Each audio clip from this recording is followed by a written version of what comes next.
Chapter 17 of Her Love from Above. Payday begins. Ava watched as the cabin lights flicked on, and Johnny made his way from one room to the next. When the greenhouse lights flicked on and then back off, she assumed everything was fine. It had been a trying few days, so she could understand Johnny's imagination working overtime. After all, he had just learned that he was living with a mentally deficient person, so there were a lot of decisions he needed to make, decisions that would change his life forever. Ava recalled when she first decided to end her suffering with Ed. It was only 2 weeks earlier, yet it seemed like a lifetime. She decided to run or die trying, but she was finished being thrown across the room or beaten. While weighing her options those final days, she discovered it was an extremely emotional decision to uproot yourself and flee from your abuser, especially an abuser who'd spent years trauma bonding you to himself. Some days, she still felt guilty for leaving. However, she now understood that her guilt was part of his conditioning of her. At least, that's what Jenny said. She still remembered the exact quote. Abusers slowly condition you to follow their every desire or feel guilty for letting them down, and they make you feel like you're betraying them if you do anything against their wishes, especially if you tell another person of the abuse. Even if that person asks if you're being hurt by your abuser, you have been conditioned to lie and say no. Ava relaxed when Johnny returned to the living room. Everything was okay. He was either imagining things or an animal was rummaging through the trees near her cabin. She grabbed a bag of groceries and stepped out of the Jeep. "Johnny?" she called. Bingo! A male voice called from behind Johnny as a gun's hammer sounded in the darkness. "You are Johnny. Well, Johnny, if you make a sound, she's dead. She's got a gun pointed at her head, and Joffrey's a very good shot." Johnny slowly raised his hands above his head. "What do you—" "Shut up," the voice demanded. "Move toward the kitchen, but don't switch on any lights." With Ava's life in danger, Johnny did as instructed. Ava moved cautiously toward the cabin door. When Johnny did not answer or appear in the doorway, she wondered if she'd been premature in believing everything was okay. "Johnny?" she cautiously called. "Put your hands down," the voice instructed. "Act normal and we'll not hurt either of you, but if you cause any trouble, we'll be forced to react." Johnny lowered his hands. "What do you want?"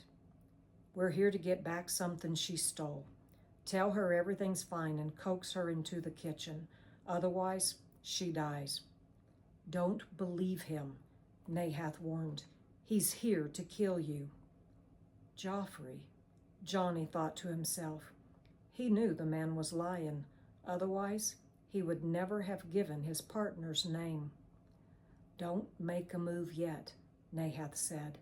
"The timing has to be perfect." Ava stepped through the cabin door and glanced around. When she saw Johnny's shaded form near the kitchen cabinets, she moved forward, assuming everything was fine. "Can I come in now?" The gun jabbed into Johnny's back.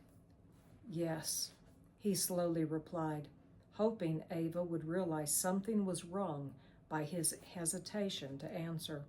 "Oh, good," she said while walking toward the kitchen with her bag.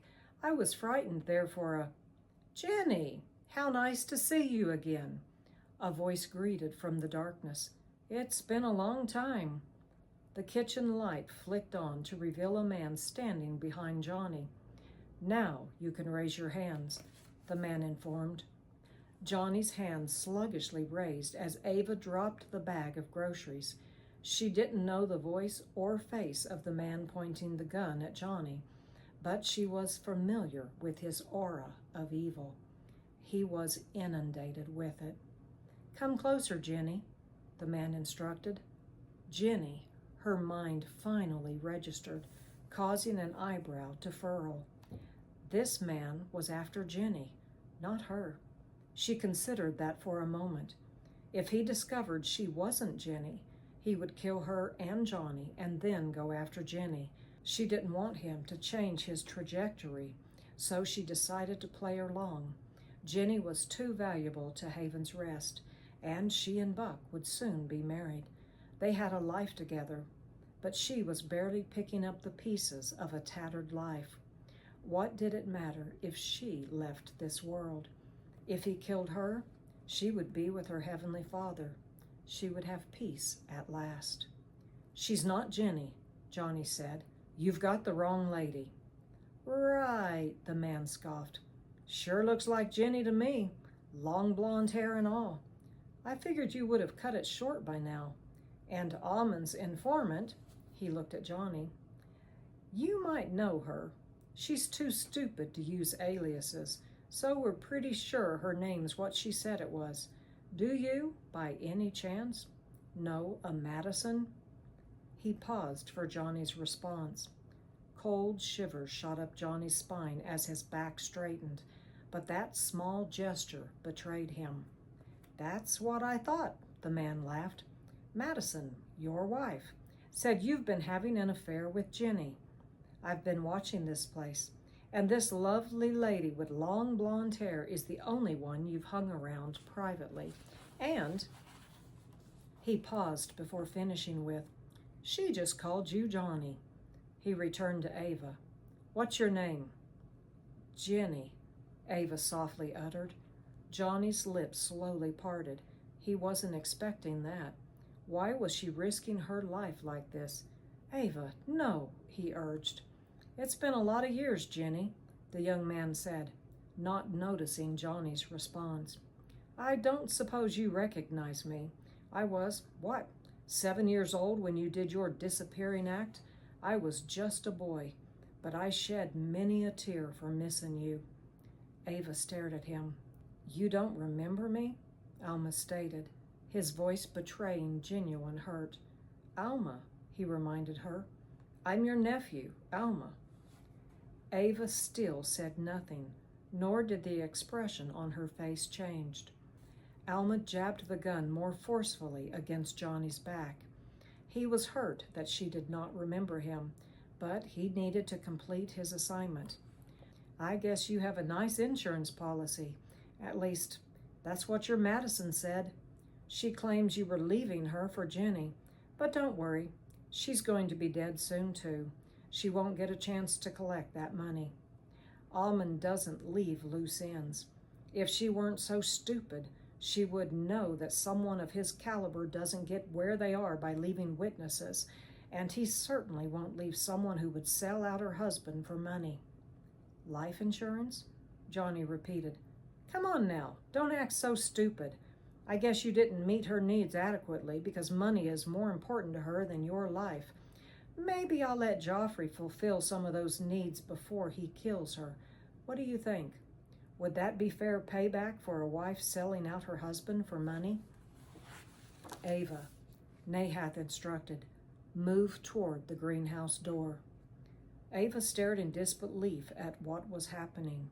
How had she escaped her husband only to be mistakenly killed as another woman? "Ava," Nahath repeated more forcefully, "move toward the greenhouse door." "Come on, girl," Alma directed her while knocking Johnny forward and motioning for Ava to come closer. "Almond has missed you. He never gave up searching for you. You disgraced him by running out like that." His eyes searched her face more thoroughly. "You look different now, but I guess that's what time does. It changes us all." "She's not Jenny," Johnny growled. "She looks different because she's not Jenny." Alma jabbed the gun barrel into Johnny's back. "I'd know that beautiful blonde hair anywhere. You were my favorite of Almond's wives. The woman he married after declaring you dead wasn't very smart, and she had a bit of an attitude." He chuckled. "She had an accident when he tired of her rebellious ways. They went hiking for their 6th anniversary. He said as he faked a sorrowful expression, I'm so sorry, but she fell off a cliff. That was such a sad day. When they found her body, you couldn't tell which injuries were caused by Almond's fist and which by the fall, especially after the bugs and other critters had their go at her. An evil half-grin appeared. Now, his current wife, she knows how her predecessor died, and she's much more obedient. He winked, but the evil expression remained. She's not nearly as beautiful as you, but there comes a point when obedience trumps beauty. The gun barrel tapped Johnny's shoulder. Don't you agree, Johnny? He's going to kill her, Nahath said to Johnny. Don't let him. Teasel entered the room. They're not listening. Paige has them so angry they aren't listening. Are we allowed to intervene? No, Nahath answered. Not physically. Not yet. Come here, Alma instructed while looking at Ava, or he dies. Ava stepped toward Alma, coming to within 3 feet of the greenhouse door. Atta girl, Alma urged. Alman instructed us not to disgrace you. I'm thankful for that. At one time, you were the most important person in my life. We are only to kill you, and if you do as instructed, I'm good with that. Although, he added, Joffrey isn't. He didn't know what you looked like. Now that he knows, it might be difficult keeping him in line. Man, I can't get over how good you look. You haven't aged a day. Regret surfaced on his face. Joffrey can be a handful when there's a beautiful... Now, Johnny, Nahath ordered. Now! Ava had endured enough, and if there was any way he could stop this man and his friend from hurting her, he would take that chance. As it was darkening outside, Ava could escape into the trees with only a few seconds leeway. Johnny dove for the gun and managed to knock it upward. The weapon discharged, sending a bullet into his right shoulder. He felt a burning sensation searing through him as they both tumbled to the floor, his warm blood flowing freely as they fought. Run, he screamed at Ava, run! Just then, a large man entered. Ava didn't recognize him, but she knew he had to be Joffrey, and he glared at her with a malicious grin before raising his gun toward her chest. Several bullets flew past her head as she dove through the greenhouse entrance before landing on the concrete ground. She was frantic as she heard Johnny and Alma fighting, but she couldn't do anything to help. She tried to stand, but her heart was pounding so wildly that her trembling legs refused to obey. Head her off, Alma yelled. I've got him. Joffrey backed out from the cabin's doorway and hurried to the greenhouse exit, Ava's only means of escape.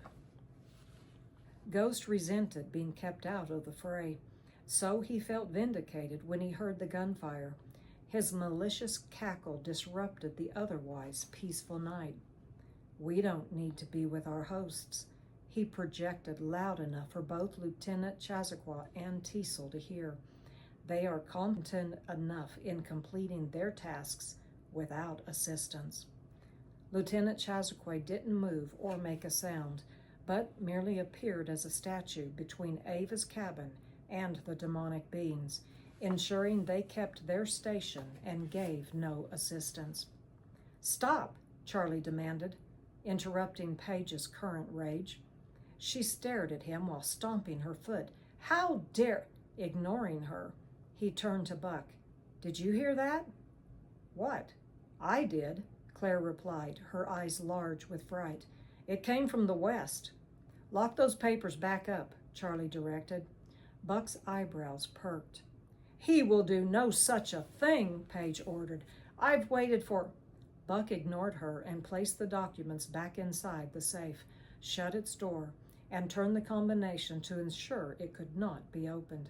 Whatever was wrong, he was siding with Charlie. More gunfire sounded in the distance. Paige stomped closer to Buck. We are reading that will... Buck continued to ignore her, opened a nearby drawer, and pulled out a gun. Mine's upstairs, Charlie said as he darted for the office door. Get the Jeep. I'll be down in 2 seconds. Paige gasped at them in wonder as they left. I said, she screamed. Shut up, Claire snapped, her face burning red with anger. Did you not hear that? Paige's head jerked back. Hear what? That was gunfire. She picked up the phone and dialed 911.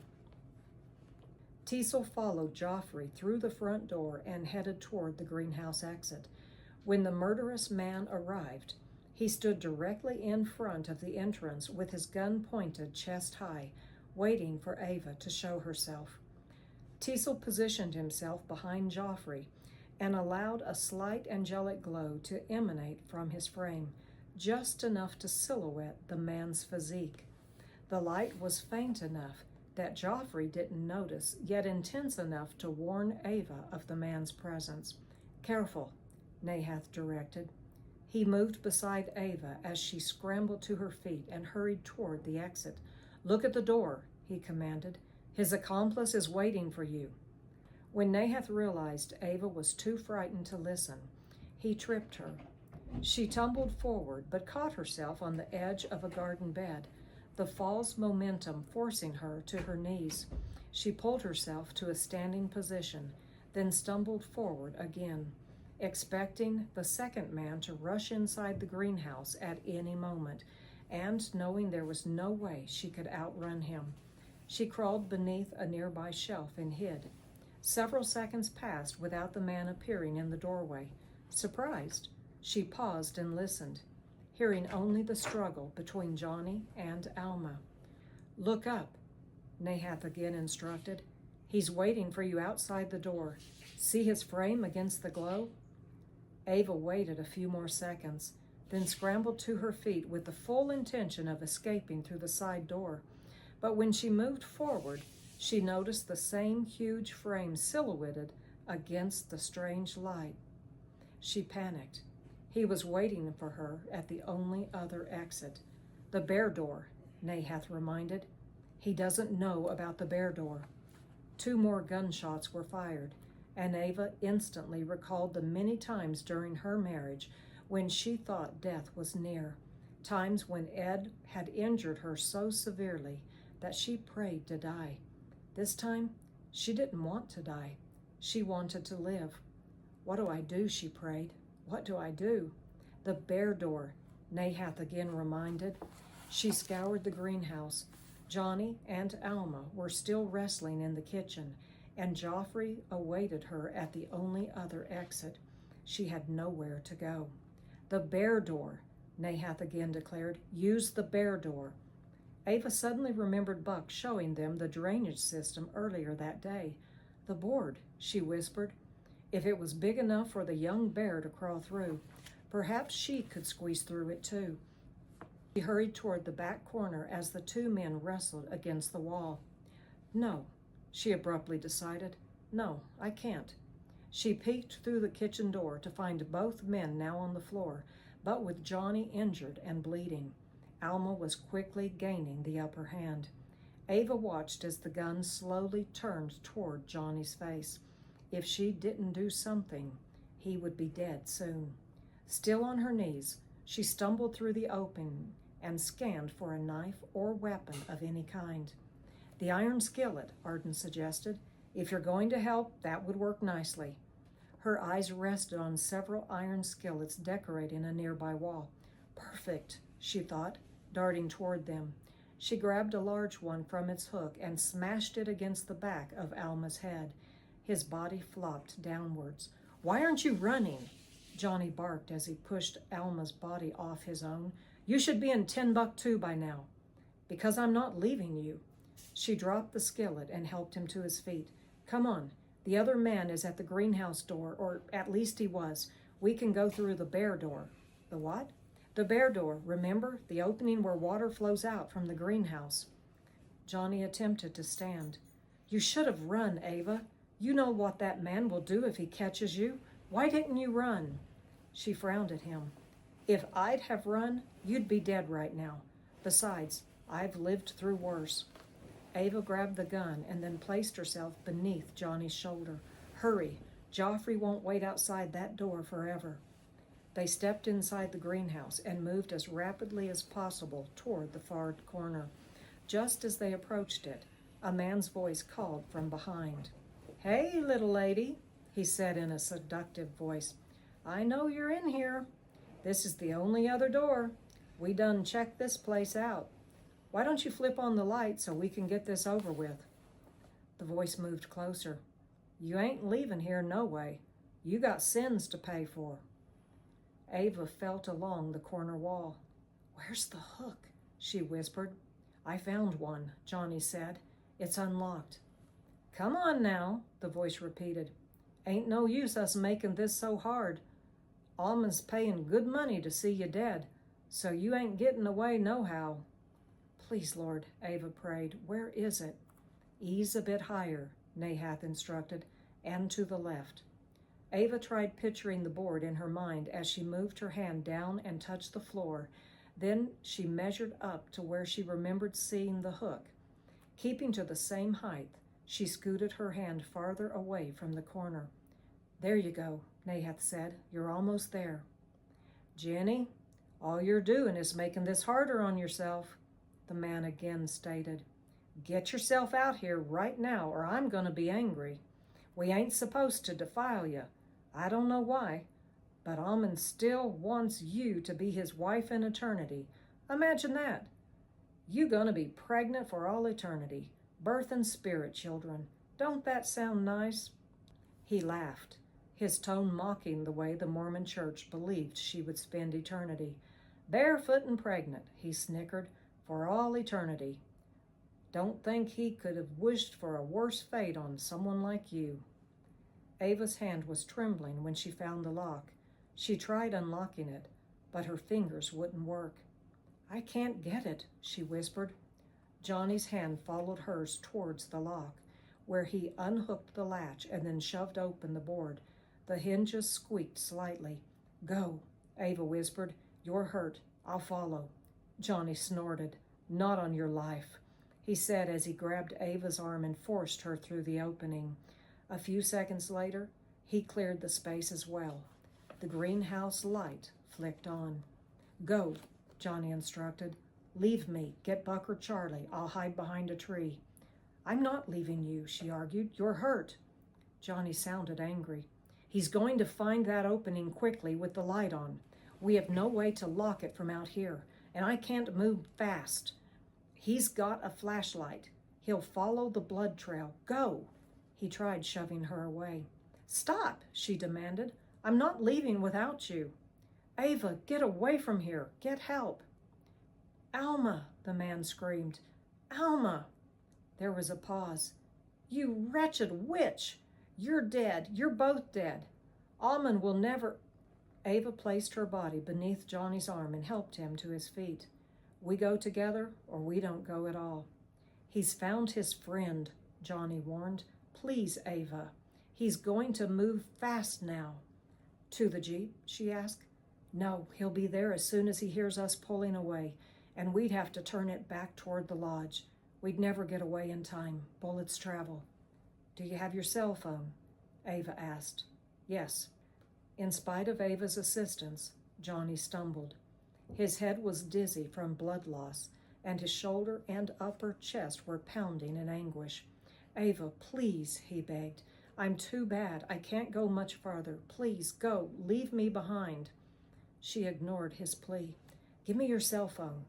"Not here," he replied, his breathing raspy. "We're too close to the cabin. He'll see the light. Where's Alma's gun?" I don't know," she stuttered. "I must have left it by the bear door. I can go back and—" "No," Johnny insisted. "It's not worth the risk." Returning to his feet, his weight leaned heavier against her than before. He was growing weaker by the second. "Charlie's a forest ranger, right?" "Yes." "Will he have a gun?" "Always." He took several breaths and slurred. "At least, that's what Madison says. I guess he carries it everywhere." "How many times were you shot?" she asked. "Twice, I think." A figure appeared at the inside corner of the greenhouse, followed by a man's angry yell. Johnny glanced behind just as Joffrey was lowering himself into the opening. "He's coming. Please, Ava," he pleaded while thrusting his phone toward her. "Take my phone and run ahead. Warn Charlie and Buck. They need to know. There are too many innocent people here for you to worry about me." "We're almost to the top of the hill," she countered, "and stop telling me to leave you. You're just wasting your breath and making me mad." Her foot caught on a fallen branch, causing her to stumble forward. Johnny's body twisted with her stumble, plummeting him downward at an angle. The sudden jolt against the unyielding ground made him groan in anguish, and he took in several deep breaths before again pleading, "Please, please, Ava, go. I'm too heavy for you. He'll catch us both if you don't leave me." Ava ignored his pleading. Instead, she merely righted herself, helped him stand back to his feet, readjusted her shoulder beneath his arm, and continued moving forward. "A little farther, and we'll be at that huge rock," she said. "We can call from the other side of it. He won't see the light from there." "He could," Johnny responded. "We don't know where he's at now. It's not worth your life." He stopped. "I'm not going any farther, Ava. I appreciate what you're trying to do, but I'm not risking your life to save mine. Go." "No," Ava firmly stated. "I'm staying with you. Either we both go or we both die." "Woman!" Johnny barked, his voice sounding guttural. Her determined expression remained. "I'm done being told what to do. It's your choice. Do we live or do we die?" He ran his hand over his face. "Just get me to the lodge," he finally said. His voice sounded a bit short, but he was frustrated. Ava was risking her life for him, and she was far too precious for such foolishness. He wanted to argue, but it would be a waste of precious time, and what little energy he had left was quickly fading. Arden lowered himself to Joffrey's body as he crawled through the opening. "Well, Joffrey," he said, "I think it's about time for this hole to shrink, don't you?" He touched the upper edge of the opening and caused the board to swell downward. Joffrey was nearly halfway through the bare door when the upper board pressed against his chest. He tried forcing himself forward, but that didn't work. He sucked in his gut while trying to shrink into a smaller size, but that, too, was useless. His body wouldn't budge.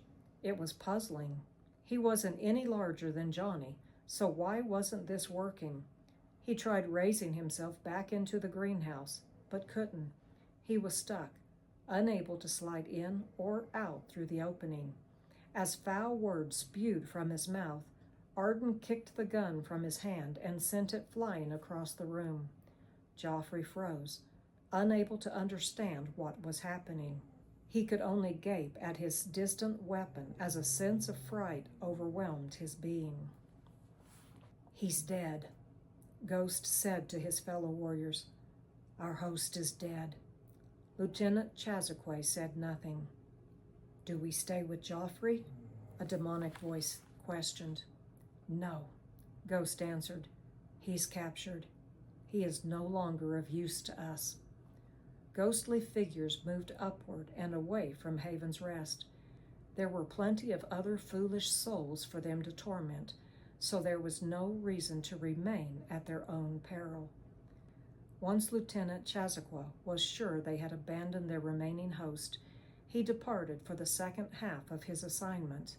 He needed to find Madison before she could travel too far from the local town.